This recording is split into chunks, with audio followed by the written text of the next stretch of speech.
എങ്കിലും നമുക്ക് ഇത്രയും പേർക്ക് ദൈവസന്നിധിയിൽ ദൈവത്തിൻ്റെ മാറ്റമില്ലാത്ത വചനം ശ്രദ്ധിപ്പാനും പഠിപ്പാനും നമ്മെ തന്നെ വിശുദ്ധീകരിപ്പാനും നമ്മെ തന്നെ ബലപ്പെടുത്താനൊക്കെ ആയിട്ട് കടന്നു വരുവാൻ തന്ന കൃപയ്ക്കായിട്ട് നന്ദി പറഞ്ഞുകൊണ്ട് നമുക്ക് വചന പഠനത്തിലേക്ക് കടക്കാം. റോമാലേഖനം 8-ാം അധ്യായം അതിൻ്റെ 28-ാമത്തെ വാക്യത്തിൽ നിന്നാണല്ലോ ഈ ദിവസങ്ങളിൽ നാം ധ്യാനിച്ചു വരുന്നത്. 8-ാം അധ്യായം അതിൻ്റെ 28-ാമത്തെ വാക്യം ഞാനൊരു പ്രാവശ്യം ഒന്ന് വായിച്ച് മുന്നോട്ട് പോകുവാൻ ആഗ്രഹിക്കുകയാണ്. എന്നാൽ ദൈവത്തെ സ്നേഹിക്കുന്നവർക്ക് നിർണയപ്രകാരം വിളിക്കപ്പെട്ടവർക്ക് തന്നെ സകലവും നന്മയ്ക്കായി കൂടി വ്യാപരിക്കുന്നു എന്ന് നാം അറിയുന്നു. 1-2 ആഴ്ചകളായിട്ട് നമ്മൾ ഈ വാക്യത്തിലാണ്. ഇനിയും തുടർന്നും 1-2 ആഴ്ചകളും നമ്മൾ ഈ വാക്യത്തിൽ തന്നെ ആയിരിക്കും ചിന്തിക്കുക, ബേസ് ചെയ്തായിരിക്കും ചിന്തിക്കുക. ഈ വാക്യത്തിൻ്റെ അവസാന ഭാഗത്തെ ആ ഒരു ക്ലോസാണ് നമ്മൾ ചിന്തിച്ചുകൊണ്ടിരുന്നത്. സകലത്തിലും നന്മയ്ക്കായി കൂടി വ്യാപരിക്കുന്നു. സകലത്തിലും ദൈവം നന്മയ്ക്കായി പ്രവർത്തിക്കുന്നു. ഈ വാക്യത്തെ ഒന്ന് ഡിവൈഡ് ചെയ്ത് നമ്മൾ ചിന്തിച്ചിരുന്നു. ദൈവം പ്രവർത്തിക്കുന്നു, സകലത്തിലും പ്രവർത്തിക്കുന്നു, നന്മയ്ക്കായി പ്രവർത്തിക്കുന്നു. സകലത്തിലും ദൈവമാണ് പ്രവർത്തിക്കുന്നത്. ദൈവം പ്രവർത്തിക്കുന്നത് അത് നമ്മുടെ നന്മയ്ക്കായിട്ടാണ്. എൻ്റെ പ്രിയരെ, ഇന്നത്തെ നമ്മുടെ ഈ വചന ശുശ്രൂഷ നിങ്ങൾ വളരെ ശ്രദ്ധയോടെ കേട്ടിരിക്കണം എന്ന് ഞാൻ ആഗ്രഹിക്കുകയാണ്. കാരണം നമ്മുടെയൊക്കെ ഉള്ളിലുള്ള പല തെറ്റായ ധാരണകളും ഈ വചനത്തിൻ്റെ വെളിച്ചത്തിൽ അപ്പോസ്തലനായ വിശുദ്ധ പൗലോസ് നമ്മളോട് കൺവേ ചെയ്യാൻ ആഗ്രഹിക്കുന്നുണ്ട്. നമുക്കത് ഗ്രഹിപ്പാനും നമ്മളെ തന്നെ ആ നിലയിൽ തെറ്റിപ്പോകാതെ സൂക്ഷിപ്പാനും ഈ വചനപഠനം നമ്മളെ സഹായിക്കട്ടെ. കഴിഞ്ഞ കൂടിവരവിൽ നന്മയ്ക്കായി എന്ന വാക്കാണ് നാം ധ്യാനിച്ചു തുടങ്ങിയത്.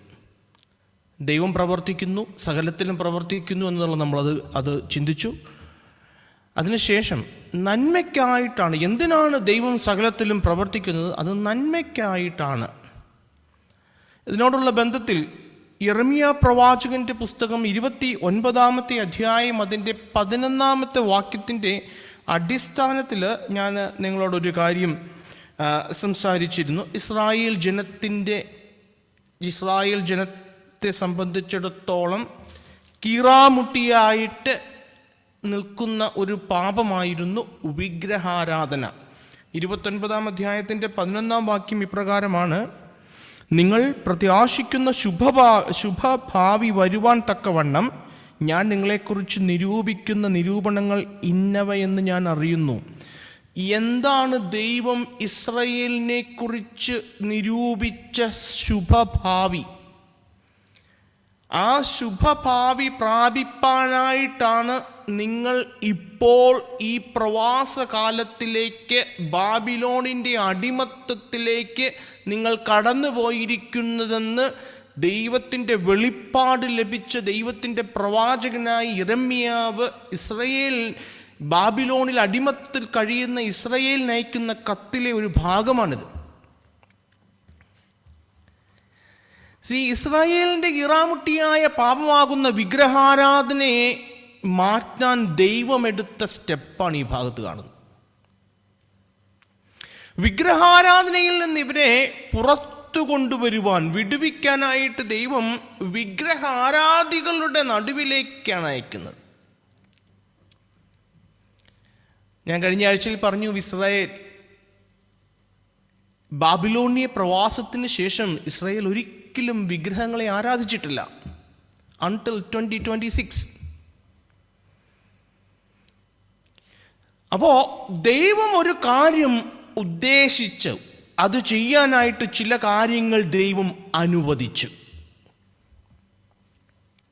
ദൈവം ഉദ്ദേശിച്ച കാര്യം എന്നത് എൻ്റെ ജനം അവർക്കും എനിക്കും ഇടയിൽ, ഹല്ലേലൂയ, എൻ്റെ ജനം അവർക്കും എനിക്കും ഇടയിൽ ഒന്നുമില്ലാതെ അവർ എന്നെ സ്നേഹിക്കണം. ദൈവം ഒരു നന്മ പ്ലാൻ ചെയ്തു. അതിനുവേണ്ടി നമ്മുടെ നഗ്ന നേത്രങ്ങൾ കൊണ്ട് നോക്കിയാൽ, നമ്മുടെ ലിമിറ്റഡ് നോളജ് കൊണ്ട് ചിന്തിച്ചാൽ മനസ്സിലാകുന്ന, അല്ലെങ്കിൽ ഒരു തിന്മയെന്ന് മനസ്സിലാകുന്ന ഒരു കാര്യത്തെ ദൈവം അവരുടെ ജീവിതത്തിൽ അനുവദിക്കുക. പക്ഷേ ദൈവം ഒരു ശുഭഭാവി പ്രത്യാശിച്ചു. ഹല്ലേലൂയ. ആ ശുഭഭാവി എന്നുള്ളത് എനിക്കും നിങ്ങൾക്കുമിടയിൽ മറ്റൊന്നും വേണ്ട. ഹല്ലേലൂയ. എനിക്കും നിങ്ങൾക്കുമിടയിൽ മറ്റൊന്നുമില്ലാതെ നിങ്ങൾ എന്നെ മാത്രം സ്നേഹിക്കണം. ഹല്ലേലൂയ. ഇന്നും എനിക്ക് തോന്നുന്നത് നാമധേയ ക്രിസ്ത്യാനികളിൽ പലരും ദൈവവും നമുക്കും ഇടയിൽ പലതും കൊണ്ട് വെച്ചിരിക്കുക, അല്ലേ? നോക്കിക്കേ, ഇസ്രായേലിൻ്റെ ജീവിതത്തിൽ നിന്ന് നമ്മൾ പാഠം പഠിക്കണം. കർത്താവ് ആഗ്രഹിക്കുന്നത് എനിക്കും നിനക്കും ഇടയിൽ ഒന്നും പാടില്ല. ഒന്നും, ഒരു വിഗ്രഹങ്ങളോ ഒരു മധ്യസ്ഥനോ ഒരു മീഡിയേറ്ററോ പാടില്ല. നിങ്ങൾ എന്നെ സ്നേഹിക്കണം, എൻ്റെ അടുക്കൽ വരണം, നിങ്ങൾ എൻ്റെ മക്കളാ.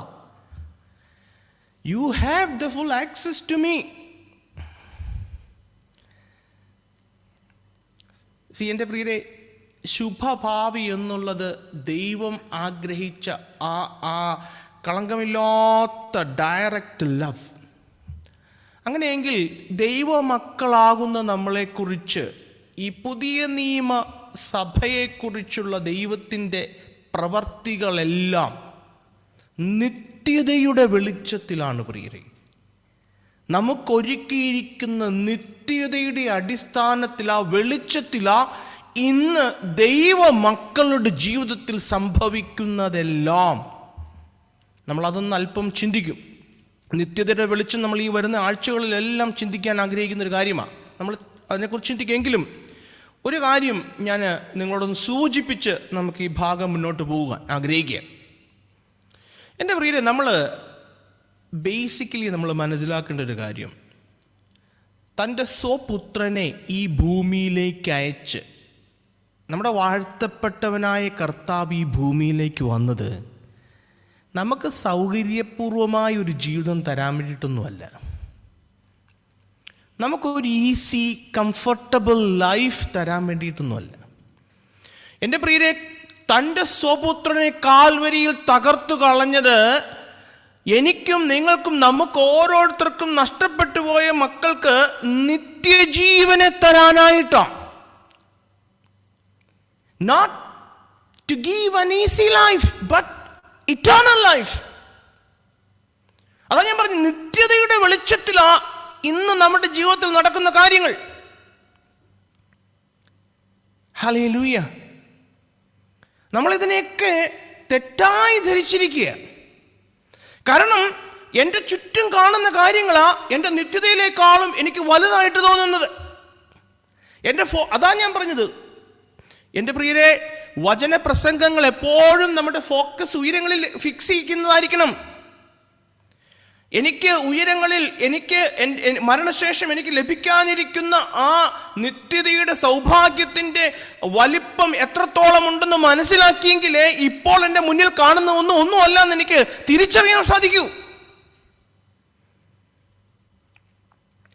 ഇവിടെ റോമാലേഖനം 29-ാം വാക്യത്തിലേക്ക് വരുമ്പോൾ സകലത്തിലും ദൈവം പ്രവർത്തിക്കുന്നു, ദൈവം സകലത്തിലും നന്മയ്ക്കായി പ്രവർത്തിക്കുന്നു. 29-ാം വാക്യം പറയുക, എന്താണ് ആ നന്മ? നാം കർത്താവിനോട് അനുരൂപപ്പെടും എന്നത്. പക്ഷേ ആ വാക്യം, 29-ാം വാക്യം നമ്മളൊന്ന് ശ്രദ്ധിച്ചു വായിച്ചാൽ, നാം കർത്താവിനോട് അനുരൂപപ്പെടുക മാത്രമല്ല, അവിടെ അപ്പോസ്തലനായ പൗലോസ് എഴുതി വച്ചിരിക്കുന്ന ആത്യന്തികമായ കാര്യം, ആ ബാക്കി ഞാനൊന്ന് വായിക്കാം. അവൻ മുന്നറിഞ്ഞവരെ തൻ്റെ പുത്രൻ അനേകം സഹോദരന്മാരിൽ ആദ്യജാതനാകേണ്ടതിന് അവന്റെ സ്വരൂപത്തോട് അനുരൂപരാകുവാൻ മുൻ നിയമിച്ചിരിക്കുന്നു.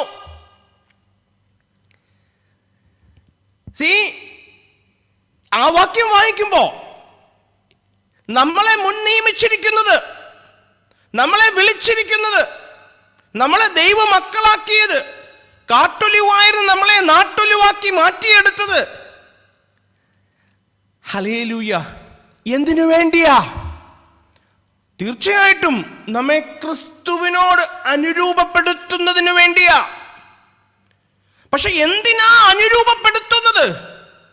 എൻ്റെ പ്രിയരെ, പിതാവായ ദൈവം പറയുക, തൻ്റെ പുത്രൻ, ഹല്ലേലൂയ, തൻ്റെ പുത്രനാണ് അവിടെ ഇമ്പോർട്ടൻസ്. നിങ്ങൾ നോക്കിക്കേ, തൻ്റെ പുത്രൻ അനേകം സഹോദരന്മാരിൽ ആദ്യജാതനാവണം. ഹല്ലേലൂയ. ആർക്കാ പ്രാധാന്യം? നമ്മളെ കർത്താവിനോട് അനുരൂപപ്പെടുത്തുന്നത് അത് പുത്രന് വേണ്ടിയാ, പുത്രന്റെ നാമമഹത്വത്തിന് വേണ്ടിയാ. നമ്മളെ എങ്ങനെയെങ്കിലൊക്കെ ഒന്ന് വിശുദ്ധീകരിച്ച് സ്വർഗത്തിൽ കൊണ്ടു ചെല്ലണം എന്നത് മാത്രമല്ല എൻ്റെ പ്രിയരെ. നാം അങ്ങനെ സ്വർഗത്തിൽ ചൊല്ലുമ്പോൾ അവിടെ ഒരു കാര്യം നടക്കും, അവിടെ ഒരു കാര്യം സംഭവിക്കും. അതെന്താ? തൻ്റെ പുത്രൻ, സാക്ഷാൽ നമ്മുടെ വാഴ്ത്തപ്പെട്ടവനായ കർത്താവ്, അനേകം സഹോദരന്മാരിൽ ആദ്യജാതനാവും. അതിനുവേണ്ടിയാ എൻ്റെ പ്രിയരെ, പാപികളും ഏഴകളും ഒരു ഗുണവും ഇല്ലായിരുന്നു നമ്മയൊക്കെ ദൈവം തെരഞ്ഞെടുത്തത്, നമ്മെ വിളിച്ചത്, നമ്മളെ വേർതിരിച്ചത്, നമ്മളെ രക്ഷിച്ചത്, നമ്മളെ വിശുദ്ധീകരിക്കുന്നത്, നമ്മളെ തേജസ്കരിക്കുന്നത് പുത്രന്റെ നാമമഹത്വത്തിന് വേണ്ടിയാ, പുത്രന്റെ മഹത്വത്തിന് വേണ്ടിയാ. For the praise of his glory. എഫേസ്യർ 1:12, 2:6. For the praise of his glory. അതിനേക്കാൾ വലിയ എന്തു നന്മയാ എൻ്റെ പ്രിയരെ, എന്ത് നന്മയാ! സാക്ഷാൽ ദൈവപുത്രൻ, സാക്ഷാൽ ദൈവം, ഹല്ലേലൂയ, അവന്റെ നാമമഹത്വത്തിനായിട്ട് എന്നെ തെരഞ്ഞെടുത്തെങ്കിൽ അതിനേക്കാൾ വലുതെന്താ? ഹല്ലേലൂയ. നമ്മെ സ്വർഗത്തിൽ കൊണ്ടുപോകുന്നതിനുപരി നമ്മുടെ കർത്താവിന് വേണ്ടിയാ നമ്മെ തെരഞ്ഞെടുത്തിരിക്കുന്നത്, നമ്മളെ വീണ്ടെടുത്തിരിക്കുന്നത് എന്നൊരു ബോധ്യം നമുക്കുണ്ടാവണേ. ഞാനിത് പറയുന്നത് ഇന്ന് കാണുന്ന പഠിപ്പീരുകൾ ഇങ്ങനെയല്ല, ഇങ്ങനെ പഠിപ്പിക്കുന്നില്ല എന്ന് ഞാൻ പറയുന്നില്ല. അധികവും ഓൺലൈൻ മീഡിയാസിലൂടെ നമ്മൾ കാണുന്ന ഈ പഠിപ്പീരുകളെല്ലാം നമ്മുടെ ഈ ലിറ്റിൽ വേൾഡിൽ കാണുന്ന ഈ ലിറ്റിൽ തിങ്സ്, നമ്മുടെ ഈ മുന്നിൽ കാണുന്ന ചെറിയ, ഇന്നുണ്ടായി നാളെ മാറ്റപ്പെടുന്ന സാധനങ്ങൾ ലഭിക്കാൻ വേണ്ടി, നമ്മുടെ സ്വാർത്ഥ താല്പര്യത്തിന് വേണ്ടി, എനിക്കൊരു വിസ ലഭിക്കാനായിട്ടുള്ള ആത്മീയ ജീവിതം, എനിക്കൊരു ജോലി ലഭിക്കാനായിട്ടുള്ള ആത്മീയ ജീവിതം, എൻ്റെ മക്കളൊന്ന് രക്ഷപ്പെടാൻ വേണ്ടിയുള്ള ഭക്തി, എൻ്റെ അസുഖം എന്നെ ഒന്ന് സൗഖ്യം ലഭിക്കാനായിട്ടുള്ള പേരിനുള്ള ഭക്തി. എൻ്റെ പ്രിയരെ, ഇതൊക്കെ വിടണം. ഇതൊന്നും അല്ല. ഹല്ലേലൂയ. നാം കർത്താവിന് വേണ്ടി ജീവിക്കാൻ തുടങ്ങണം. ഹല്ലേലൂയ. ഇന്ന് ശരിക്കും ഭക്തിയും ക്രിസ്തീയ ഭക്തിയൊക്കെ നമ്മുടെ സൗകര്യത്തിന് വേണ്ടി, നമ്മുടെ സ്വാർത്ഥതയ്ക്ക് വേണ്ടി, നമുക്കിവിടെ എങ്ങനെയെങ്കിലും പ്രശ്നമൊന്നുമില്ലാതെ ജീവിക്കണം, അതിനു വേണ്ടിയിട്ടല്ലേ. ഞാൻ ഇന്ന് രാത്രിയിൽ നമ്മളൊന്നൊന്ന് ചിന്തിക്കാൻ വേണ്ടിയിട്ടൂടെയാണ് പറയുന്നത്. ആ നിലയിലാണോ എൻ്റെ ഡയറക്ഷൻ? ഞാൻ ആ നിലയിലാണോ, അതിനുവേണ്ടിയാണോ ഇതിലേക്ക് കടന്നു വന്നിരിക്കുന്നത്? അങ്ങനെ എനിക്ക് തെറ്റിപ്പോയി. അതുകൊണ്ടല്ലേ അപ്പോസ്തലൻ പറയുന്നത്, നാം ആരും നമുക്ക് വേണ്ടി ജീവിക്കുന്നില്ല, നാം ആരും നമുക്ക് വേണ്ടി മരിക്കുന്നില്ല, ജീവിക്കുന്നെങ്കിലും മരിച്ചാലും നാം കർത്താവിന് വേണ്ടിയിട്ടുള്ളവരാ. ഹല്ലേലൂയ. നാം കർത്താവിന് വേണ്ടിയിട്ടുള്ളവരാ. അതുകൊണ്ട് ഈ നിലയിലുള്ള ഈ ലിറ്റിൽ തിങ്സിന് വേണ്ടിയുള്ള ഭക്തിയൊക്കെ ഒന്ന് മാറ്റി വെച്ചിട്ട് ആത്യന്തികമായിട്ട് എനിക്ക് എൻ്റെ കർത്താവിനോ ഒന്ന് സ്നേഹിക്കാനോ, ഹല്ലേലൂയ, ഞാൻ കർത്താവിനു വേണ്ടി ഒരുങ്ങിക്കൊണ്ടിരിക്കുന്ന മണവാട്ടിയാണെന്നുള്ള ബോധത്തിൽ ജീവിക്കാൻ തുടങ്ങണം. ഹല്ലേലൂയ. എൻ്റെ പ്രിയരെ, അല്ലാതെ ഒരിക്കലും ഡോണ്ട് തിങ്ക്, അല്ലാതെ ഒരിക്കലും നമുക്ക് ഈ ഭൂമിയിൽ സമാധാനത്തോടെ ജീവിക്കാൻ പറ്റില്ല. ഹല്ലേലൂയ. ഞാനൊരു അവസ്ഥയിലൂടെ ദൈവം എന്നെ കടത്തി വിട്ടിട്ടുണ്ടെങ്കിൽ കർത്താവ് എന്നെ സ്നേഹിക്കുന്നു, കർത്താവിനെ പൊന്നുപോലെ ഞാൻ തൻ്റെ പുത്രനോട് നീ അല്ലെങ്കിൽ അവനല്ലെങ്കിൽ അവൾ അനുരൂപപ്പെട്ടു വരണം എന്ന് നമ്മളെക്കുറിച്ച് പദ്ധതിയുള്ളത് കൊണ്ടാ ആ സാഹചര്യത്തിലൂടെ കടത്തിവിടും നമ്മളെ. Glory to God, thank you father എന്ന് പറയാൻ പറ്റണം നമുക്ക്. ഇന്നത്തെ തിയോളജി ഇതൊന്നുമല്ല. ഇന്നത്തെ തിയോളജി എങ്ങനെയെങ്കിലും പ്രശ്നങ്ങളില്ലാതെ അതിൽ നിന്നൊന്ന് പുറത്തു വരണം. ഞാനിത് പറയുമ്പോൾ നിങ്ങൾ ചിന്തിക്കരുത്, നമ്മുടെയൊക്കെ ജീവിതത്തിൽ എപ്പോഴും കരച്ചിലും പ്രശ്നങ്ങളും അങ്ങനെയൊന്നും അല്ല. ഞാൻ നമ്മുടെ ആറ്റിറ്റ്യൂഡ് എന്തായിരിക്കണമെന്നാണ് പറയുന്നത്. ആറ്റിറ്റ്യൂഡ് എന്തായിരിക്കണം? ഹല്ലേലൂയ. ആറ്റിറ്റ്യൂഡ് എന്തായിരിക്കണം? ഹല്ലേലൂയ. അപ്പോൾ നാം ജീവിച്ചാലും മരിച്ചാലും കർത്താവിനുള്ളവരാണ്. അതാ ഞാൻ പറഞ്ഞ നിത്യതയുടെ വെളിച്ചത്തിൽ ദൈവം നമ്മുടെ ജീവിതത്തിൽ ചെയ്യുന്നത് ഹല്ലേലൂയ നന്മയ്ക്കായി കൂടി വ്യാപരിക്കുന്നു എന്ന് നാം പറയുമ്പോൾ, God works in all things for good എന്ന് പറയുമ്പോൾ നാം മനസ്സിലാക്കിക്കൊള്ളണം, അതെൻ്റെ നിത്യതയോടുള്ള ബന്ധത്തിലാണ്. ഹല്ലേലൂയ. എന്നിട്ട് നമ്മൾ ആ 28-ാമത്തെ വാക്യത്തിൻ്റെ 8-ാം അധ്യായം 28-ാം വാക്യത്തിൻ്റെ ആദ്യ ഭാഗത്തേക്ക് വരികയാണ്.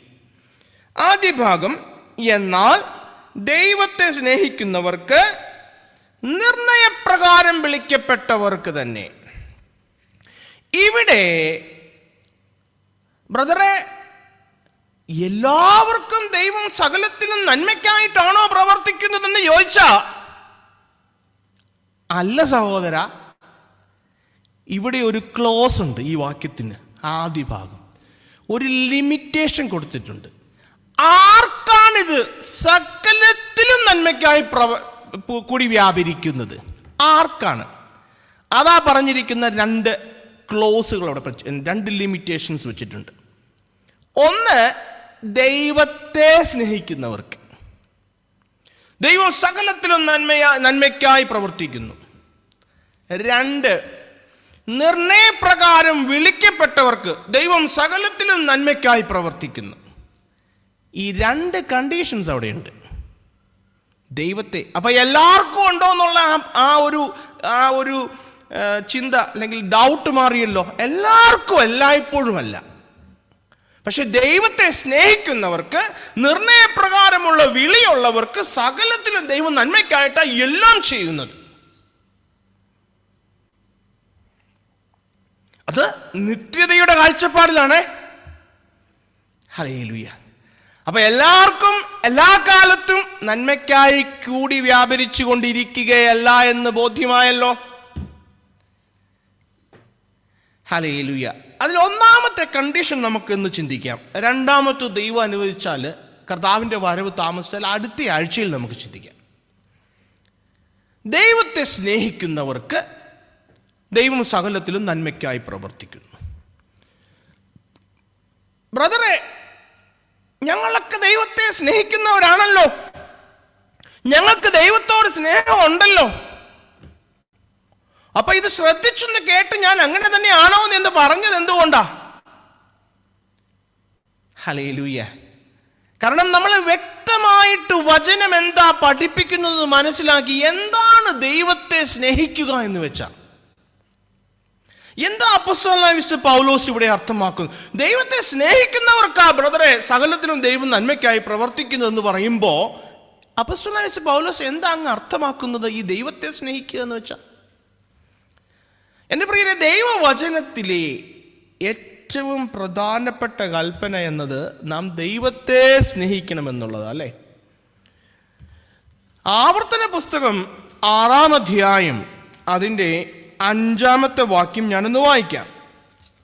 ആവർത്തന പുസ്തകം 6-ാം അധ്യായം 5-ാമത്തെ വാക്യം. യഹോവ ഏകൻ തന്നെ, നിന്റെ ദൈവമായ യഹോവേ, നീ പൂർണ്ണ ഹൃദയത്തോടും പൂർണ്ണ മനസ്സോടും പൂർണ്ണ ശക്തിയോടും കൂടെ സ്നേഹിക്കണം. ഹല്ലേലൂയ. ഇത് എന്ന് ഞാൻ നിന്നോട് കൽപ്പിക്കുന്നു. നിന്റെ ദൈവമായ യഹോവയെ എങ്ങനെ? നീ പൂർണ്ണ ഹൃദയത്തോടും പൂർണ്ണ മനസ്സോടും പൂർണ്ണ ശക്തിയോടും കൂടെ സ്നേഹിക്കണം. പുതിയ നിയമത്തിലേക്ക് വരുമ്പോൾ മർക്കോസിന്റെ സുവിശേഷം, മർക്കോസ് ലൂക്കോസ് ഒക്കെ പറയുന്നുണ്ട്. മർക്കോസിന്റെ സുവിശേഷം 12-ാം അധ്യായം അതിൻ്റെ 30-ാമത്തെ വാക്യം ഞാനൊന്ന് വായിക്കാം. അതിന് യേശു, എല്ലാറ്റിലും മുഖ്യ കൽപ്പനയോ,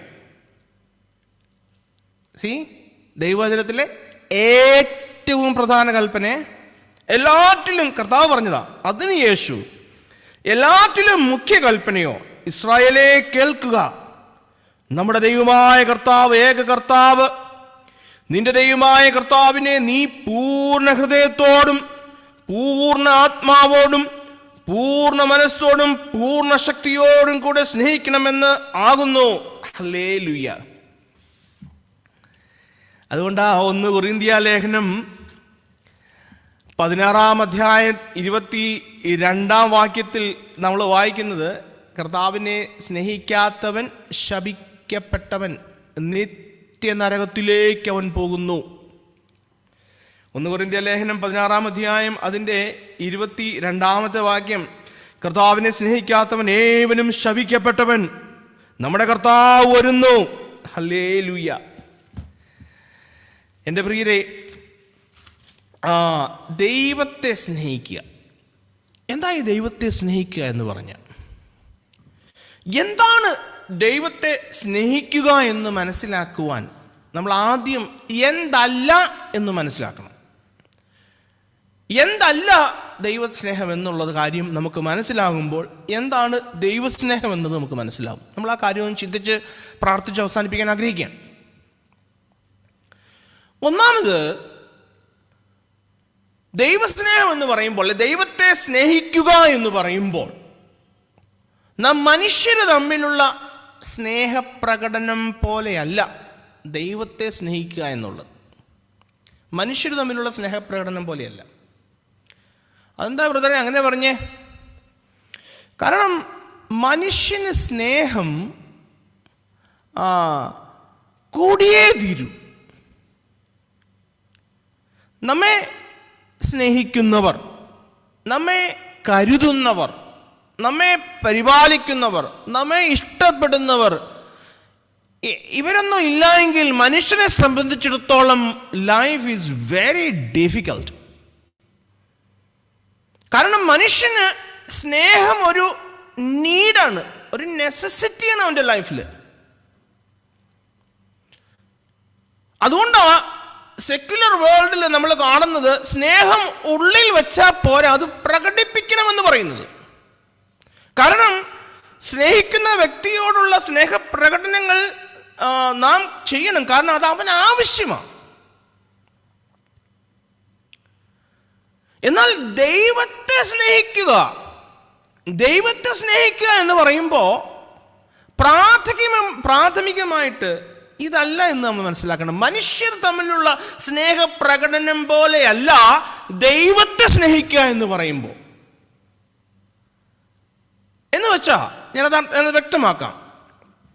ദൈവത്തിന്, ഞാൻ പറഞ്ഞല്ലോ, മനുഷ്യന് സ്നേഹം അത്യന്താപേക്ഷികമാണ്, ഒരു നീഡാണ് അവൻ്റെ ലൈഫിൽ. നമുക്ക് ഫുഡ് നമ്മുടെ ജീവിതത്തിൽ നിലനിൽപ്പിന് ആവശ്യമായിരിക്കുന്നത് പോലെ അവന് അത്യന്താപേക്ഷിതം ആരെങ്കിലൊക്കെ ഉണ്ടായിരിക്കണം അവനെ സ്നേഹിക്കാനും കരുതാനൊക്കെ, അല്ലെങ്കിൽ ലൈഫ് ഡിഫിക്കൽട്ട്. പക്ഷെ കർത്താവിന്, ദൈവത്തിന് നമ്മുടെ സ്നേഹത്തിൻ്റെ ആവശ്യമൊന്നുമില്ല. നമ്മൾ ദൈവത്തെ സ്നേഹിക്കേണ്ടതിനോ പരിചരിക്കേണ്ടതിനോ ദൈവത്തെ കരുതേണ്ട അതിൻ്റെ ഒന്നും ആവശ്യം ദൈവത്തിനില്ല. നിങ്ങളത് ശ്രദ്ധയോടെ ഒന്ന് കേട്ടിരുന്നെങ്കിൽ അത് എന്നെ തെറ്റിദ്ധരിച്ചു പോകരുത്. ഞാനത് വ്യക്തമാക്കാം. ഹല്ലേലൂയ. കാരണം ഇന്ന് ആത്മീക ഗോളത്തിൽ ഘോരഘോരം പറയുകയും പ്രസംഗിക്കുകയും പ്രത്യേകിച്ച് വർഷിപ്പേഴ്സൊക്കെ പറയുന്നുണ്ട്, നമ്മുടെ ദൈവം ഒരു സ്തുതിക്കൊതിയൻ, നമ്മുടെ ദൈവം ഒരു ആരാധന കൊതിയനാ. ഹല്ലേലൂയ. നമ്മുടെ സ്തുതികൾ അവന് ലഭിപ്പാൻ അവൻ കൊതിയോടെ നോക്കിയിരിക്കുകയാണ്. എൻ്റെ പ്രിയരെ, വളരെ സിമ്പിൾ ലോജിക്ക്. എന്തെങ്കിലും ദൈവത്തിന് ആവശ്യമുണ്ടെങ്കിൽ ദൈവം ദൈവമല്ലല്ലോ. എന്തെങ്കിലും ദൈവത്തിന് ആവശ്യം, if God needs something then he is not God, because he does not need improvement. ദൈവം തന്നിൽ തന്നെ സർവസമ്പൂർണനാണ്. God needs nothing. ദൈവം സർവസമ്പൂർണനാണ്. ഈ സർവസമ്പൂർണനായ ദൈവത്തിന് നമ്മുടേതായിട്ടുള്ള ഒന്നും ആവശ്യമില്ല. ഒരു വാക്യം എടുത്തു വായിക്കുമ്പോൾ അല്പം കൂടി അത് വ്യക്തമാവും. അപ്പസ്തോല പ്രവൃത്തികൾ 17-ാം അധ്യായം അതിൻ്റെ 25-ാമത്തെ വാക്യം ഞാനൊന്ന് വായിക്കാം. ദൈവം സ്വർഗത്തിനും ഭൂമിക്കും നാഥനാകുക കൊണ്ട് കൈപ്പണിയായ ക്ഷേത്രങ്ങളിൽ വാസം ചെയ്യുന്നില്ല. താൻ എല്ലാവർക്കും ജീവനും ശ്വാസവും സകലവും കൊടുക്കുന്നവനാകയാൽ വല്ലതിനും മുട്ടുള്ളവൻ എന്ന പോലെ മാനുഷ കൈകളാൽ ശുശ്രൂഷ ആവശ്യപ്പെടുന്നില്ല. നിങ്ങൾ നോട്ട് ചെയ്തോളുക. ആക്ട്സ് 17:25. സർവസമ്പൂർണനായ, സർവശക്തനായ, സർവജ്ഞാനിയായ, സർവവ്യാപിയായ ദൈവത്തിന് മനുഷ്യരുടെ ശുശ്രൂഷ ആവശ്യമില്ല. കാരണം ഈ സർവസമ്പൂർണനായ ദൈവം ശുശ്രൂഷ അങ്ങോട്ട് കൊടുക്കുന്നവനാ, ഇങ്ങോട്ട് വേണ്ട. ഇത് ഞാൻ പറയുമ്പോൾ അടുത്ത് പറയുന്ന ആ വാക്യം ഒന്ന്, സെന്റൻസ് കൂടെ ഒന്ന് ശ്രദ്ധിച്ചോണം. സർവസമ്പൂർണനായ ദൈവത്തിന് നമ്മുടെ ശുശ്രൂഷ ആവശ്യം ഇല്ല എന്ന് പറയുമ്പോൾ, പക്ഷേ ഈ സർവസമ്പൂർണനായ ദൈവത്തിൽ നിന്ന് നാം ചിലത് അവിടുത്തെ കരുണയിൽ, അവിടുത്തെ കൃപയിൽ, അവിടുത്തേക്ക് നമ്മോടുള്ള സ്നേഹത്തിൽ നാം ചിലത് പ്രാപിക്കുമ്പോൾ, ശ്രദ്ധിച്ചു വാക്യങ്ങൾ കേൾക്കണേ, ഈ സർവസമ്പൂർണനായ ദൈവത്തിൽ നിന്ന് നാം ചിലത് അവിടുത്തെ കൃപയിൽ, കരുണയിൽ, സ്നേഹത്തിൽ നാം പ്രാപിക്കുമ്പോൾ, ആ പ്രാപിച്ച വിഷയങ്ങൾക്ക് അതീതമായി ദൈവത്തിലേക്ക് നമ്മുടെ ശ്രദ്ധ തിരിയുന്നതിൽ, നമ്മുടെ ശ്രദ്ധ ദൈവത്തിങ്കിലേക്ക് തിരിയുന്നതിൽ പ്രസാദമുള്ളവനാ ദൈവം. ദൈവത്തിന് നമ്മുടെ ആവശ്യമൊന്നുമില്ല, പക്ഷേ നമ്മുടെ ഓൾ ബീയിങ്ങിൽ, നമ്മുടെ ദൈവത്തിങ്കിലേക്ക് നമ്മുടെ ശ്രദ്ധ, നമ്മുടെ കണ്ണുകൾ ഉയർത്തുമ്പോൾ അതിൽ സന്തോഷം, പ്രസാദം തോന്നുന്ന സർവസമ്പൂർണനാകുന്ന ദൈവമാ നമ്മുടെ ദൈവം. ഞാൻ ഈ പറഞ്ഞത് വ്യക്തമായിട്ട് മനസ്സിലാക്കണം, എന്നാലേ ഉള്ളൂ തുടർന്ന് വരുന്ന കാര്യങ്ങൾ നമുക്ക് വ്യക്തമാവുകയുള്ളൂ. ദൈവത്തിന് നമ്മുടെ ഒന്നും ആവശ്യമില്ല. ഞാൻ പറഞ്ഞ ദൈവസ്നേഹം എന്തെന്നുള്ളത് നമ്മുടെ ഉള്ളങ്ങളൊന്ന് രജിസ്റ്റേർഡ് ആയിട്ട് വേണം ഇന്ന് നമ്മൾ ഇവിടുന്ന് പിരിഞ്ഞു പോകുവാനായിട്ട്. അപ്പം നമ്മുടെ ആ ജീവിതത്തെ നമുക്ക് കൃത്യമായിട്ട് ക്രമപ്പെടുത്താൻ പറ്റും. ദൈവത്തിന് നമ്മുടെ ഒന്നും ആവശ്യമില്ല. പക്ഷേ ദൈവത്തിൽ നിന്ന് നമ്മൾ പ്രാപിക്കുമ്പോൾ അതിലതീതമായിട്ട്, അതുകൊണ്ടല്ല ഞാൻ ദൈവത്തിൽ നിന്നൊരു അനുഗ്രഹം പ്രാപിച്ചത് കൊണ്ട് നോക്കുന്നതിലല്ല, അതിലതീതമായിട്ട്, അതിനപ്പുറത്തായിട്ട് നമ്മുടെ കണ്ണുകൾ, നമ്മുടെ ശ്രദ്ധ, നമ്മുടെ ഹൃദയം ദൈവത്തിങ്കിലേക്ക് ഉയർത്തുന്നതിൽ സന്തോഷമുള്ളവനാ ദൈവം. അത് അവിടത്തേക്ക് ആവശ്യമുള്ളത് കൊണ്ടല്ല, അതിൽ സംപ്രീതി തോന്നുന്ന, പ്രസാദം തോന്നുന്ന സർവസമ്പൂർണ്ണനാ ദൈവം.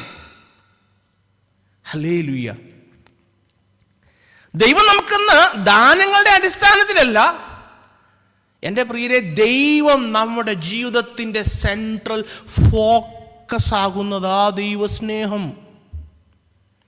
ദൈവം എൻ്റെ ജീവിതത്തിൻ്റെ സെൻട്രൽ ഫോക്കസ് ആവണം. എനിക്കെന്തെങ്കിലും ഇന്ന് കാണുന്ന തിയോളജി അതാ. എന്തെങ്കിലും ലഭിക്കാൻ വേണ്ടി ദൈവത്തിൻ്റെ അടുക്കിലേക്ക് ചെല്ലുന്നു. ഒരസുഖം വരട്ടെ, ഇപ്പം പെന്തക്കോസ്തുകാരുടെ ഇടയ്ക്കിലും ഉണ്ട്. ഒരസുഖം വരട്ടെ, കൈ അടിച്ച് പൊട്ടിച്ച് ആരാധനയാണ്. അസുഖം മാറിക്കഴിയുമ്പോൾ പിന്നെ ലെതർജിക്, ഒന്നുമില്ല. അങ്ങനെയല്ല. ദൈവം എൻ്റെ ജീവിതത്തിൻ്റെ സെൻട്രൽ ഫോക്കസ് ആവണം. ഞാൻ എവിടെയായാലും എന്തായാലും ദൈവം എൻ്റെ കൂടെയുണ്ട്. ദൈവമാണ് എന്നെ നടത്തുന്നത്. ദൈവം, God is my central focus.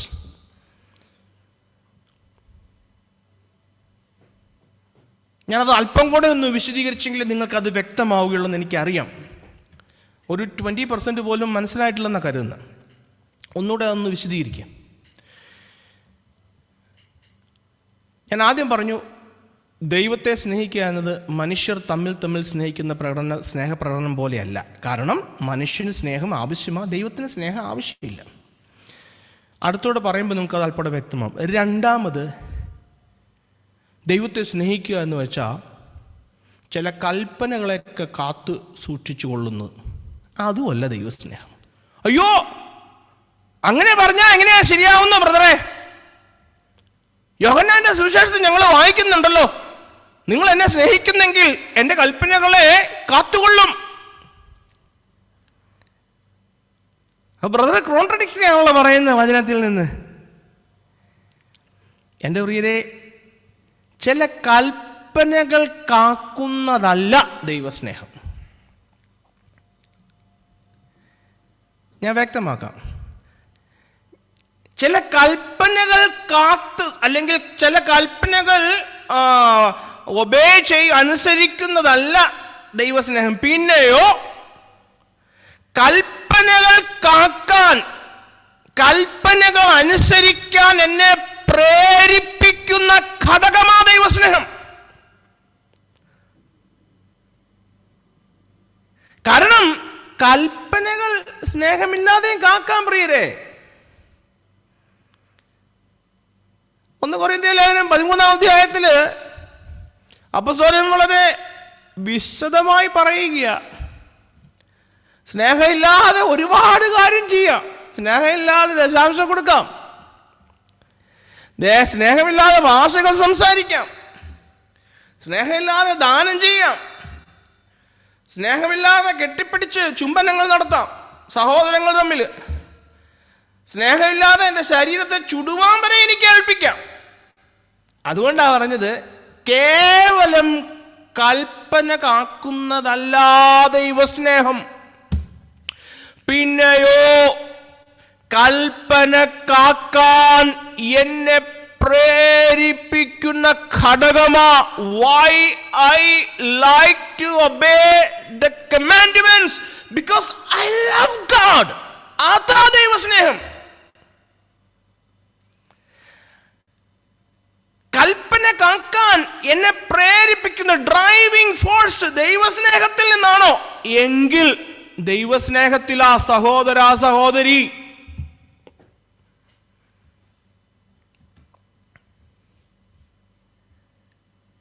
നാം ചിന്തിച്ചോണേ. ഞാൻ പ്രാർത്ഥിക്കുന്നു, വചനം വായിക്കുന്നു, ഉപവസിക്കുന്നു, വെള്ളിയാഴ്ചകളിൽ ചർച്ചിൽ പോകുന്നു, കൂട്ടായ്മകൾക്ക് പോകുന്നു, ദാനം ചെയ്യുന്നു. ഇതെല്ലാം എന്തുകൊണ്ടാ? ഇതെല്ലാം ചെയ്യാൻ എന്നെ പ്രേരിപ്പിക്കുന്ന ഘടകം ദൈവസ്നേഹമാണോ? അങ്ങനെയെങ്കിൽ നാം ദൈവത്തെ സ്നേഹിക്കുന്നവരാ. അവർക്കെല്ലാത്തിലും ദൈവം നന്മയ്ക്കായി പ്രവർത്തിക്കും. അത് ചിന്തിച്ചോണം. യോഹന്നാന്റെ സുവിശേഷം 21-ാം അധ്യായത്തിൽ അപ്പോസ്തലനായ വിശുദ്ധ പത്രോസിനെ നമ്മുടെ കർത്താവ് അപ്പോയിന്റ് ചെയ്യുമ്പോൾ താൻ പറയുന്ന ഒരു കാര്യമുണ്ട്. അതിൻ്റെ 15-ാമത്തെ വാക്യത്തിൽ പ്രകാരം വായിക്കുന്നുണ്ട്. അവർ പ്രാതൽ കഴിഞ്ഞ ശേഷം യേശു ശിമോൻ പത്രോസിനോട്, യോഹന്നാന്റെ മകനായ ശിമോനെ, നീ ഇവരിൽ അധികമായി എന്നെ സ്നേഹിക്കുന്നുവോ എന്ന് ചോദിച്ചു. അതിന് അവൻ, കർത്താവേ, എനിക്ക് നിന്നോട് പ്രിയമുണ്ട് എന്ന് നീ അറിയുന്നുവല്ലോ എന്ന് പറഞ്ഞു. എൻ്റെ കുഞ്ഞാടുകളെ മേയ്ക്കുക എന്നവൻ അവരോട് പറഞ്ഞു. കർത്താവ് പറഞ്ഞതേ, നീ എന്നെ സ്നേഹിക്കുന്നുണ്ടെങ്കിൽ അതിൻ്റെ ഫലമായി നീ കുഞ്ഞാടുകളെ മേയ്ക്കുക. ഞാൻ പറഞ്ഞ മനസ്സിലായോ? ഇവരിലൊക്കെ ഉപരിയായി അധികമായി നീ എന്നെ സ്നേഹിക്കുന്നുണ്ടോ പത്രോസേ? കർത്താവേ, അങ്ങനെ സ്നേഹിക്കുന്നുണ്ട് എങ്കിൽ നീ എൻ്റെ ആടുകളെ മേയ്ക്കുക. സ്നേഹത്തിൻ്റെ ഫലമാവണം പ്രിയരെ പ്രവൃത്തി. എന്തായിരിക്കണം? ആടുകളെ മേയ്ക്കാനായിട്ട് എന്നെ പ്രേരിപ്പിക്കുന്ന ഘടകം ദൈവത്തോടുള്ള സ്നേഹമായിരിക്കണം. ഞാൻ പറയുന്നതിൻ്റെ പൊരുൾ മനസ്സിലാവുന്നുണ്ടോ? ദൈവത്തോടുള്ള സ്നേഹത്തിൽ നിന്ന് ഞാൻ ആടുകളെ മേയ്ക്കണം. ദൈവത്തോടുള്ള സ്നേഹത്തിൽ നിന്ന് ഞാൻ പ്രസംഗിക്കണം. ദൈവത്തോടുള്ള സ്നേഹത്തിൽ ഞാൻ ദാനം ചെയ്യണം. ദൈവത്തോടുള്ള സ്നേഹത്തിൽ നിന്നായിരിക്കണം ഞാൻ ഉപവസിക്കേണ്ടത്. അതുകൊണ്ടല്ലേ അപ്പോസ്തലനായ വിശുദ്ധ പൗലോസ് പറയുന്നത്, ക്രിസ്തുവിന്റെ സ്നേഹം ഞങ്ങളെ നിർബന്ധിക്കുന്നു. ക്രിസ്തുവിന്റെ സ്നേഹം ഞങ്ങളെ നിർബന്ധിക്കുന്നു. നിങ്ങളുടെ അടുക്കലേക്ക് വരുവാനും നിങ്ങളോട് മാറ്റമില്ലാത്ത ക്രിസ്തുവിന്റെ രക്ഷയെക്കുറിച്ച് പറയുവാനും, നമുക്കൊരുക്കിയ രക്ഷയെക്കുറിച്ച് പറയുവാനും, ക്രിസ്തുവിനായി നിങ്ങളെ ആദായപ്പെടുത്തുവാനും ക്രിസ്തുവിന്റെ സ്നേഹം എന്നെ നിർബന്ധിക്കുന്നു. അതുകൊണ്ട് ഞാൻ വരുന്നു. പറഞ്ഞു മനസ്സിലായോ? അങ്ങനെയാവണം. ഹല്ലേലൂയ.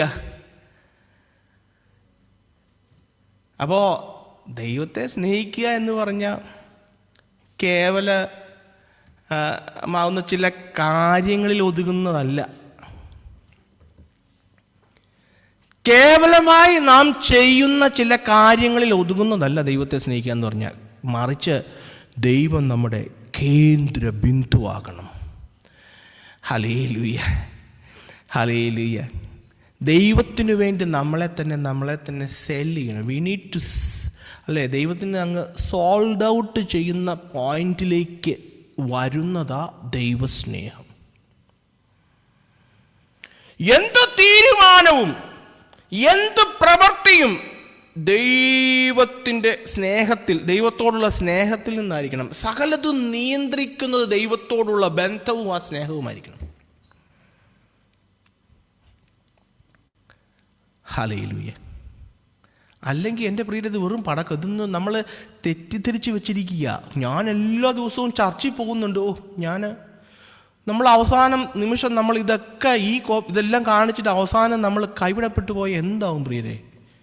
Hallelujah, hallelujah. അതാ പറഞ്ഞ വചനം നമ്മളെ സത്യം അറിയണം. സത്യം നിങ്ങളെ സ്വതന്ത്രരാക്കും. സത്യം ഈ വചനമാണ്. ഇത് ഞാൻ ഈ പറയുന്ന വചനം ഇതിങ്ങനെയല്ല എങ്കിൽ നിങ്ങൾ ഈ വചനത്തെക്കുറിച്ച് ഇപ്പം റോമാലേഖനം 1 മുതൽ ഇപ്പോൾ 9-ാം അധ്യായം 8-ാം അധ്യായം പഠിച്ചവരില്ലേ? അല്ലെങ്കിൽ വചനം വായിക്കുകയും ധ്യാനിക്കുകയും ചെയ്യും. പല റിസോഴ്സസ് നമ്മൾ പഠിക്കുന്നവരില്ലേ? ഇതല്ലേ അതിൻ്റെ കറക്റ്റായിട്ടുള്ള ആ ലൈൻ ഓഫ് തിങ്കിങ്? ഇങ്ങനെയല്ലേ വേണ്ടത്? ഇതല്ലേ വേണ്ടത്? ഇതല്ലേ ദൈവം ആഗ്രഹിക്കുന്നത്? ഇതല്ലേ ദൈവം വചനത്തിലൂടെ നമ്മൾ സംസാരിക്കുന്നത്? കർത്താവ് നമ്മുടെ സെൻട്രൽ പോയിൻ്റായിട്ട് മാറണം. കർത്താവിനോടുള്ള സ്നേഹത്തിൽ നിന്നായിരിക്കണം നമ്മളിതെല്ലാം ചെയ്യേണ്ടത്. അങ്ങനെയാണെങ്കിൽ ദൈവത്തെ സ്നേഹിക്കുന്നവരാ. കാരണം ഈ സ്നേഹമില്ലാതെ, ഞാൻ പറഞ്ഞല്ലോ, സ്നേഹമില്ലാതെ ഇതെല്ലാം ചെയ്യാം സ്നേഹമില്ലാതെ. ദൈവസ്നേഹത്തെക്കുറിച്ചൊരു ദൈവദാസൻ എഴുതിയ ഒരു 1-2 സെൻറ്റൻസ് ഞാൻ നിങ്ങളോട് വായിക്കാം. എന്നിട്ട് അതൊന്ന് ഒരു ഇല്ലുസ്ട്രേഷൻ പറഞ്ഞ് അവസാനിപ്പിക്കാൻ ആഗ്രഹിക്കും. ആ ദേവദാസൻ എഴുതിയത് ഇങ്ങനെയാണ്: loving God is desiring God himself beyond his gifts.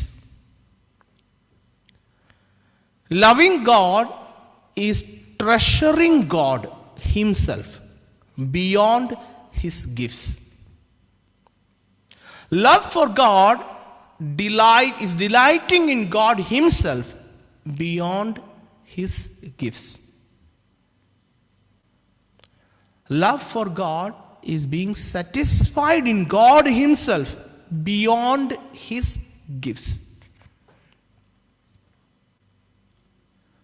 Loving God means valuing, prizing, revering God beyond all his gifts.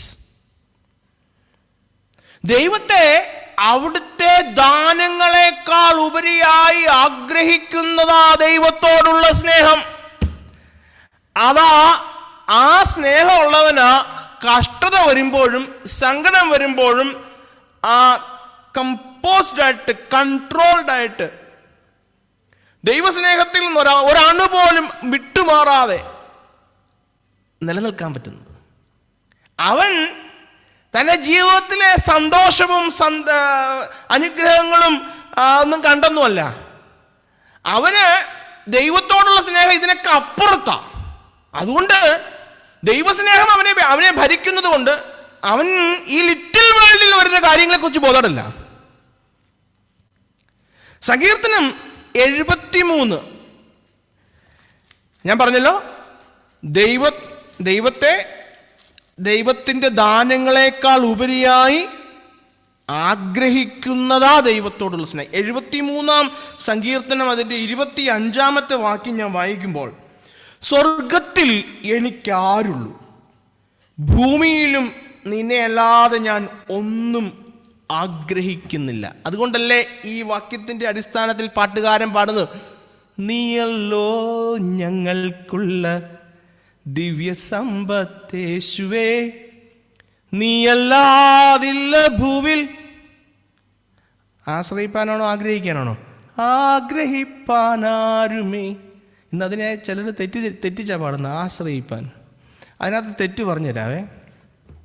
ദൈവത്തെ ആഗ്രഹിക്കുന്നതും ദൈവത്തെ ആശ്രയിക്കുന്നു. എൻ്റെ കർത്താവേ, എനിക്ക് വേറെ ആരുമില്ല ആശ്രയിപ്പാൻ നീ അല്ലാതെ. അതിൻ്റെ അർത്ഥം വേറെ ആരെങ്കിലും ഉണ്ടായിരുന്നേ വേണ്ട നീ എന്നല്ലേ. എനിക്ക് എൻ്റെ ജീവിതത്തിൽ വേറെ ആരുമില്ല, നീ മാത്രമേ എനിക്ക് ആശ്രയിപ്പാനുള്ളൂ. ഹല്ലേലൂയ. ഞാൻ പറഞ്ഞതിൻ്റെ അർത്ഥം മനസ്സിലായെന്ന് കരുതി. ദൈവം നമ്മുടെ ആയിത്തീരണം. അതുകൊണ്ടാണല്ലോ 42-ാമത്തെ സങ്കീർത്തനത്തിൽ സങ്കീർത്തനകാരൻ പാടുന്നത്, മാൻ നീർത്തോടുകളിലേക്ക് ചെല്ലുവാൻ കാക്ഷിക്കുന്നത് പോലെ ദൈവമേ, എൻ്റെ ആത്മാവ് നിന്നോട് ചേരുവാൻ കാക്ഷിക്കുന്നു. എൻ്റെ ആത്മാവ് ദൈവത്തിനായി, ജീവനുള്ള ദൈവത്തിനായി തന്നെ ദാഹിക്കുന്നു.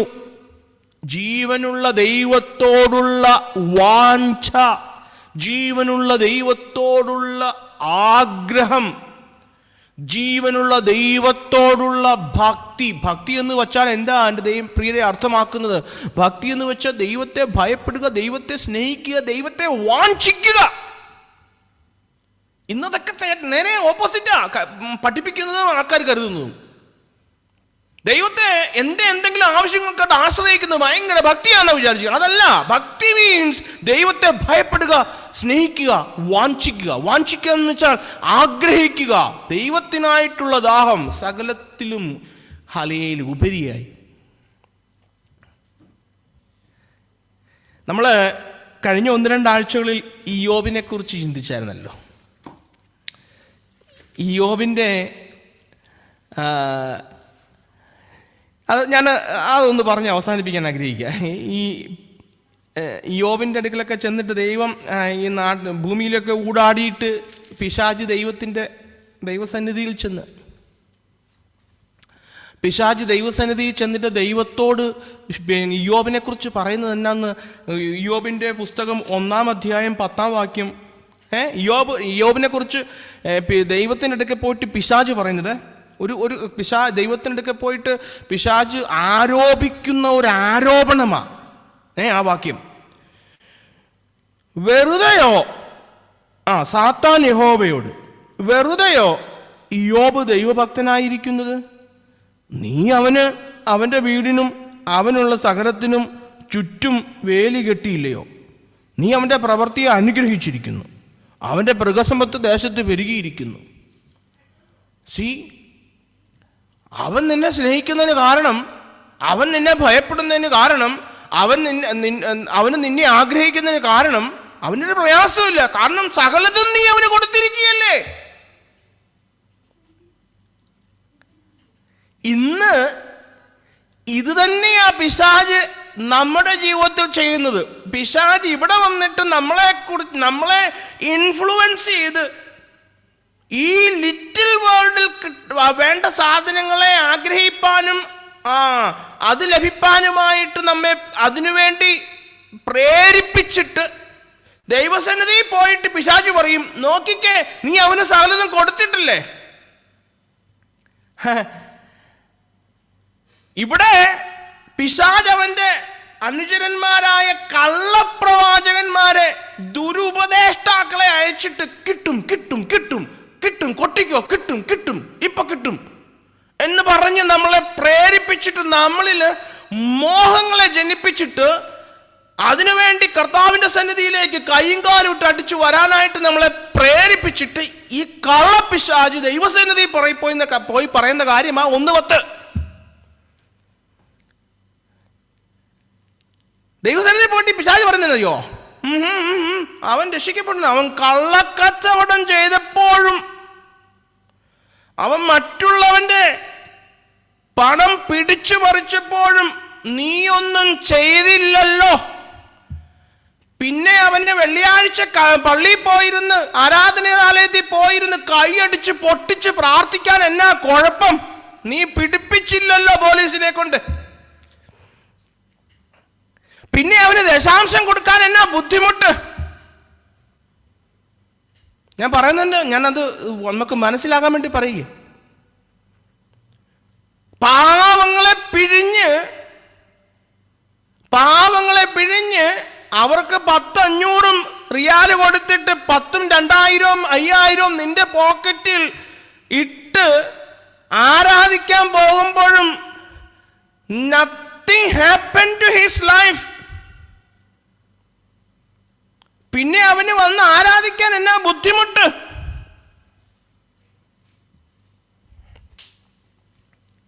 ഇതാ പിശാച് നമ്മളെ കുറിച്ച് അവിടെ പോയി പറയുക.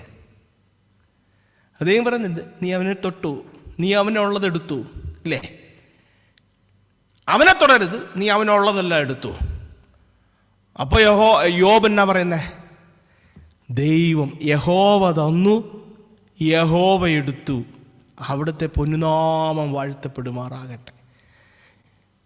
യോബ് ഈ ലിറ്റിൽ വേൾഡിനുള്ളതിനേക്കാൾ ഉപരിയായി ദൈവത്തെ ആഗ്രഹിച്ചു. ലിറ്റിൽ വേൾഡ് ഉള്ളത് പോയപ്പോഴും യോബിന് പറയാൻ പറ്റി, യഹോവ തന്നു, യഹോവ എടുത്തു, അവിടുത്തെ പൊന്നുനാമം വാഴ്ത്തപ്പെടുമാറാകട്ടെ. ഹല്ലേലൂയ. രണ്ടാമതും ചെല്ലുന്നുണ്ട് പിശാച് ദൈവസന്നിധിയിൽ. ഹല്ലേലൂയ. അവൻ തൻ്റെ മക്കളെക്കാളും കുടുംബത്തെക്കാളും തൻ്റെ സ്വത്തിനേക്കാളൊക്കെ ദൈവത്തെ സ്നേഹിച്ചു. നീ അവനെ ഒന്ന് തൊട്ടു നോക്കിക്കേ. കാരണം തൻ്റെ മക്കളെക്കാളും കുടുംബത്തെക്കാളും സ്വത്തിനേക്കാളും തൻ്റെ ശരീരത്തെ എല്ലാവരും സ്നേഹിക്കുന്നു.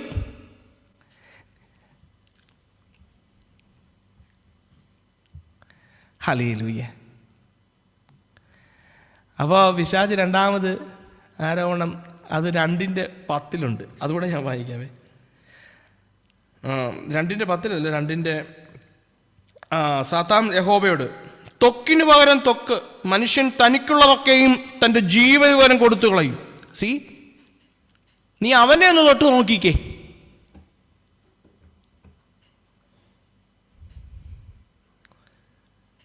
ഹല്ലേലൂയ. 2:10 യോബിൻ്റെ റെസ്പോൺസ് കണ്ടോ? ഹല്ലേലൂയ. നാം ദൈവത്തിൻ്റെ കയ്യിൽ നിന്ന് നന്മ കൈക്കൊള്ളുന്നുവെങ്കിൽ തിന്മയും കൈക്കൊള്ളരുതോ എന്ന് പറഞ്ഞു.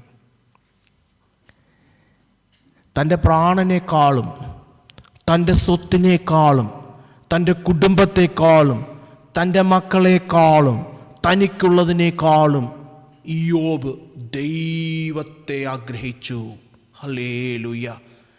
ഇന്ന് രാത്രിയിൽ എന്നെ കേൾക്കുന്ന പ്രിയരെ, നമുക്ക് നമ്മുടെ ജോലി, നമ്മുടെ സമ്പത്ത്, നമ്മുടെ സ്ഥാനം, നമ്മുടെ മാനം, നമുക്കുള്ളത് ഇതെല്ലാം മാറ്റപ്പെട്ടാലും ഈ വചനപുസ്തകം എടുത്ത് നെഞ്ചത്ത് വെച്ച് എൻ്റെ കർത്താവ് നല്ലവനാ, അവൻ സകലതും എനിക്ക് നന്മയ്ക്കായിട്ടാ ചെയ്യുന്നതെന്ന് പറയുവാൻ സാധിക്കുന്നോ? അങ്ങനെയെങ്കിൽ ദൈവസ്നേഹത്തിലാണ്. അങ്ങനെയെങ്കിൽ ദൈവസ്നേഹത്തിലാണ്. ഹല്ലേലൂയ. അതുകൊണ്ടല്ലേ യാക്കോബിൻ്റെ ലേഖനം 1-ാം അധ്യായം അതിൻ്റെ 12-ാം വാക്യം ഞാനൊന്ന് വായിക്കാം.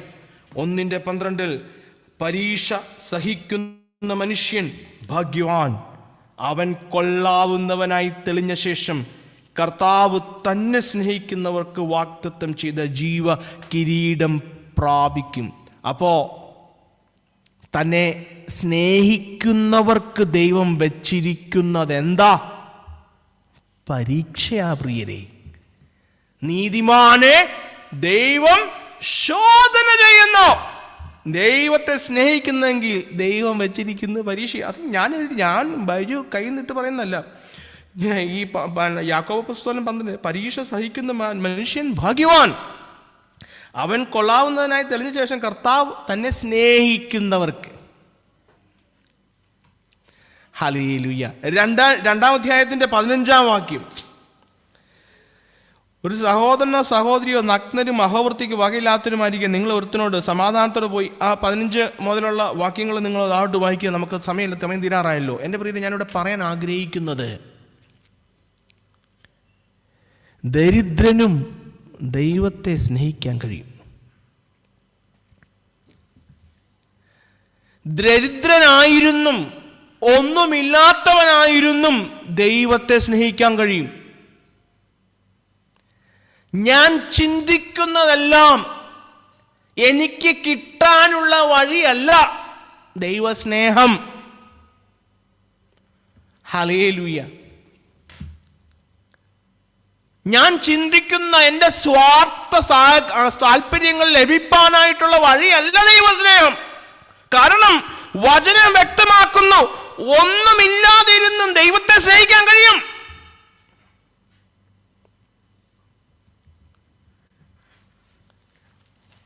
അപ്പോൾ എൻ്റെ പ്രിയരെ, ഇന്നത്തെ കൂടി വരവിടെ അവസാനിപ്പിക്കുമ്പോൾ ദൈവത്തെ സ്നേഹിക്കുക എന്ന് പറഞ്ഞാൽ desiring God, loving God beyond all things, beyond his gifts, beyond everything. ഞാൻ മത്തായിയുടെ സുവിശേഷത്തിൽ ഒരു വാക്യം വായിച്ച് ക്ലോസ് ചെയ്യാൻ ആഗ്രഹിക്കുക. മത്തായി സുവിശേഷം 10-ാം അധ്യായം നമുക്കെല്ലാവർക്കും അറിയാവുന്ന ഒരു വാക്യമാണ്. 10:37-38. എന്നേക്കാൾ അധികം അപ്പനെയോ അമ്മയെയോ പ്രിയപ്പെടുന്നവർ എനിക്ക് യോഗ്യനല്ല. എന്നേക്കാൾ അധികം മകനെയോ മകളെയോ പ്രിയപ്പെടുന്നവൻ എനിക്ക് യോഗ്യനല്ല. ഹല്ലേലൂയ. ലൂക്കോസിൻ്റെ സുവിശേഷത്തിലേക്ക് വരുമ്പോൾ എന്നേക്കാളധികം തൻ്റെ ഭാര്യയെയോ മക്കളെയോ എന്നിവിടെ കാണാൻ പറ്റും. ബിയോണ്ട് എവറിഥിങ് ഡിസയർ ഗോഡ്, ദൈവത്തെ ആഗ്രഹിക്കുന്നതും ദൈവം നമ്മുടെ ജീവിതത്തിൻ്റെ സെൻറ്റർ പോയിൻ്റ് ആകുന്നതുമാണ് ദൈവസ്നേഹം. ഇന്ന് രാത്രിയിൽ നമുക്ക് ചിന്തിക്കാൻ, എൻ്റെ പ്രിയരെ, ഞാൻ ആ ഒരു പൊസിഷനിലാണോ, ഞാൻ ആ ഒരു സ്റ്റേജിലാണോ, അതോ എൻ്റെ സ്വാർത്ഥതയ്ക്ക് വേണ്ടി, എൻ്റെ ആവശ്യങ്ങൾക്ക് വേണ്ടി, എൻ്റെ ഈസി ലൈഫിന് വേണ്ടിയാണോ ഞാൻ ദൈവത്തിൻ്റെ അടുക്കിലേക്ക് വന്നിരിക്കുന്നത്? ഈ വചനങ്ങളാൽ ദൈവം നമ്മളെ ധാരാളമായിട്ട് അനുഗ്രഹിക്കട്ടെ.